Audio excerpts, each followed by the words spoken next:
Juice के मुंह में आपदा नरक में फंसे राक्षसों को दरकिनार करती है, जिनमें क्रोनस शामिल था, जिसे 3 मुख्य देवताओं का जनक कहा जाता है। क्रोनस ने अपने पिता को हटाकर दूसरी पीढ़ी का देवता बनने का साहस किया। एक भविष्यवाणी के बाद जिसने कहा कि वह खुद अपने वंशजों द्वारा हटाया जाएगा, क्रोनस ने अपने बच्चे को जन्मते ही निगल लिया। ज्यूस को छोड़कर कोई नहीं बचा। जब ज्यूस बड़ा हुआ, उसने अपने पिता को मजबूर करके उन निगले हुए भाई बहनों को आजाद कराया और फिर मिलकर टाइटन देवताओं को हटाकर उन्हें नरक में भेज दिया।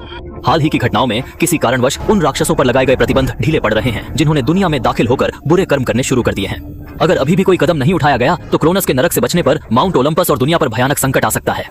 ज्यूस ने जल्दी से एक उपाय करने के लिए पहल की। हालांकि पर्सियस एक अर्ध देवता था, ज्यूस फिर भी चाहता था कि वह इन घटनाओं में हस्तक्षेप करे और देवताओं का समर्थन करे। पर्सियस अपने बेटे को छोड़ने के खिलाफ था। ज्यूस के प्रस्ताव को पर्सियस ने दृढ़ता से ठुकरा दिया। जब ज्यूस ने यह मना होते देखा, उसने उस पर और जोर नहीं दिया। पर्सियस के दिल में हमेशा अर्ध देवता होने का भाव एक मुश्किल पदवी रहा है। जाते वक्त उसने कुछ ही शब्दों में अपने मन की बात कही। ज्यूस के जाने के बाद पर्सियस ने मूल रूप से सोचा था कि चीजें इस तरह खत्म हो गई हैं। अप्रत्याशित रूप से उसे उस रात एक बुरा सपना आया। सपने में जिस गांव में वह रहता था, उस पर हमला किया गया था और आधे दिन की आग और धूल पृथ्वी पर नरक की तरह थी। एक में